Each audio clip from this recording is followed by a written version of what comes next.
Hi students. I'm going to do a few videos here. I'm probably going to cut this into a couple of videos.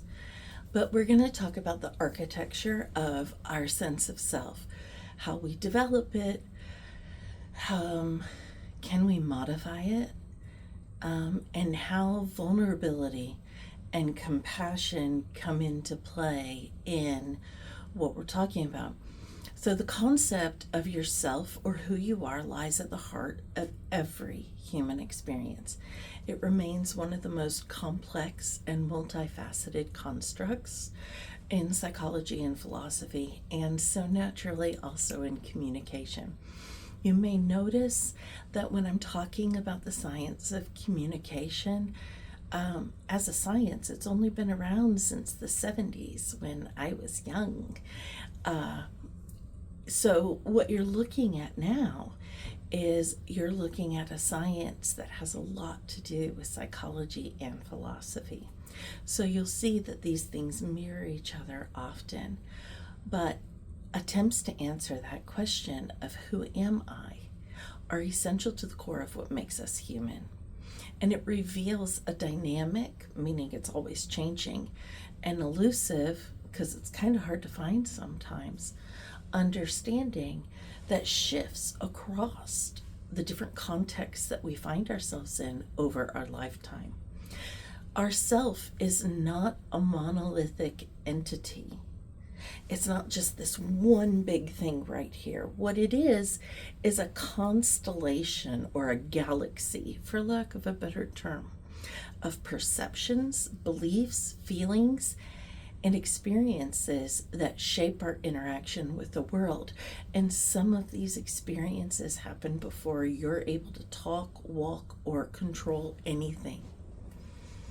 Understanding how it's defined, understanding how it develops and how it changes, and how it relates to things like vulnerability and compassion. These are fundamental to comprehending our behavior as humans and our well-being. I had to grab my mouse real quick before this whole thing went bye-bye. Okay, so if we were going to define the terrain or look at what we're dealing with when we're talking about our sense of self or our self-concept, navigating that literature, it's really hard because different sciences use different terminologies, different therapy styles or schemas use different terminology. Your schema is how you see the world, what you expect from the world.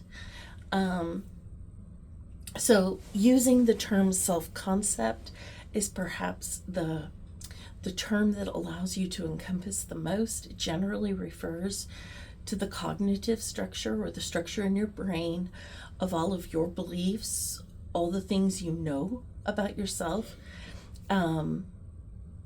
It's multidimensional. It involves your view of yourself, your experiences with other people and how they felt about you. So your concept of yourself is not built entirely by you.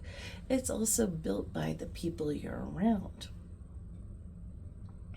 Depending on how you feel, you probably incorporate a lot of spiritual, and since I know you're in college because you're in my class, probably also academic information into your sense of self. So your self-concept is understood as a multi-dimensional, incorporated view of yourself across various physical, emotional, social, spiritual, academic, and other domains. So there's a lot there, right, that we can put under other. It's not innate, but it's learned and it's constructed through experience. And because it's learned and it's constructed through experience, it can be altered. So we're going to learn about that too. The APA, or the American Psychological Association, defines your self-concept as your description and evaluation of yourself, including psychological and physical characteristics, qualities, hold on, I've got a yawn, For some reason these days, when I drink coffee, I get tired, can't figure it out. So, your view of yourself is not innate, but it's learned. And it's how you describe yourself, your physical characteristics, your qualities, skills, roles, and so forth. And this definition highlights both the who am I part and the evaluative, if this is who I am, how do I feel about that, right? And so if you're a young adult, especially, your family may have played a big role in how you evaluate yourself. Now that can be good or bad, depending on the quality of interactions that you've had with your family. So inherent in this self-concept is your evaluation of yourself.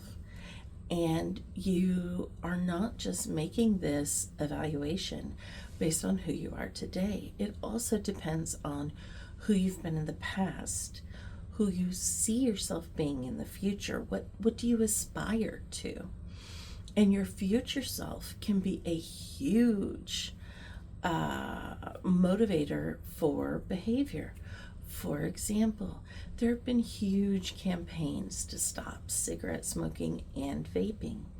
A lot of people have stopped smoking or stopped vaping because they don't want their future self to have to deal with the health consequences of what could happen. So another term we use is sense of self, and it's usually used synonymously. It usually means the same thing as your self-concept. Your sense of self carries a lot more of an experiential connotation. It feels, when you say it, much more about your experiences than self-concept. Self-concept seems, I'm sorry again, like a very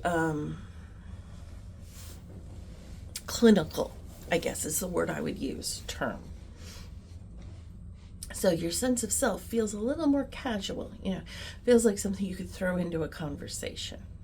And it refers to your subjective feeling or experience of your own identity, uniqueness, continuity, your agency. Your agency is what you do for you. And self-direction. It's how you perceive yourself as a whole, distinct entity apart from everyone else. One practice-oriented perspective that broke down the experience of self into components like innate temperament, cognitive beliefs about the self, self-treatment, feelings about the self, perceived capability versus actual capability, and the roles you choose to occupy or not. The APA dictionary definition aligns with this experience focus, how you experience yourself, right?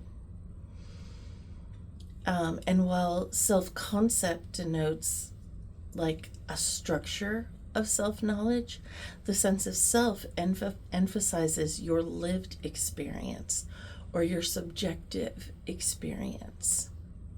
So self-identity refers to the personal and subjective view of who you are, forming the bedrock of your self-perception. It encompasses personal characteristics, social roles, interests, values, life experiences, and who you think you will be in the future. Your self-image is how you see yourself at the particular moment you're being asked. Your self-esteem, that's probably a concept you've heard a lot about, is how you evaluate this picture you have of yourself. How much value, worth, or acceptance do you give yourself and who you are? And while it's connected to self-concept, it's a very distinct judgment that kind of sits off to the side. And it's a combination of your evaluation and how you think other people evaluate you as well. Self-knowledge refers to how familiar are you with your own mental states, traits, preferences, behaviors, and values.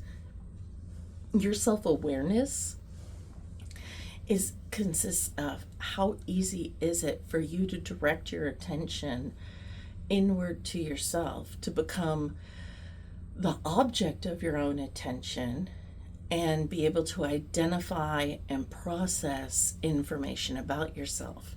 And those numbers can vary wildly from person to person. The sheer number of self terms that we have in psychology really underscores the intricate nature of our own self understanding. No single term really captures the whole thing. And this complex terminology reflects the reality that the self is not just this one construct. It's actually a dynamic system that can be viewed and studied through multiple lenses. So we're going to talk about how important it is to understand yourself. So understanding yourself is so much more than just an academic pursuit. It holds profound implications for how you function psychologically and your overall life quality. This is something that is going to impact how content you are with your life. I think happiness is a fleeting emotion, and I prefer to use the term contentment when I think about someone who has a life that they love. So the self-concept and the experiential self both influence your motivations, your attitudes, and your behaviors. They shape how you communicate, what you try to achieve, and how you navigate the social world. The self system acts as a mediator and a regulator, filtering and interpreting all the things going around you, and they usually guide your response. So having a clear, coherent, and, in a general sense, positive sense of yourself is often termed self-concept clarity. It's associated with a lot of psychological benefits. It correlates with higher self-esteem, a stronger sense of purpose in life, and increased self-confidence, and the ability to set and achieve goals. A well-defined sense of self fosters resilience, enabling you to weather adversity or things that are challenges for you. Accurate self-knowledge is crucial for making sense of experiences and navigating the social world around you. Conversely, most of us are stuck in a poorly defined, unstable, or predominantly negative self-concept that can be very detrimental. Lack of a self-concept is linked to lower self-esteem, chronic self-analysis, higher neuroticism. Neuroticism is like an instability in your emotional state. Lower agreeableness and conscientiousness, a negative self-perception, is often seen in conditions like depression. It can lead to feelings of hopelessness, helplessness, and really affect your sense of well-being. Your difficulty in establishing a stable self-concept can significantly impair your functioning, your ability to function, or even your desire to want to function in your personal, social, and professional life. So the way that you feel about yourself and the way you perceive yourself, it's not just like passing a mirror in the hallway. It's an active system with a significant amount of power. It influences a lot of things like your choices, your experiences, and it fundamentally impacts your mental health trajectory. So understanding the nature, development, and potential for the alteration of yourself is critical for achieving personal growth. And we're at 14 minutes, so I'm going to stop here, and we'll definitely have a version 2 of this one.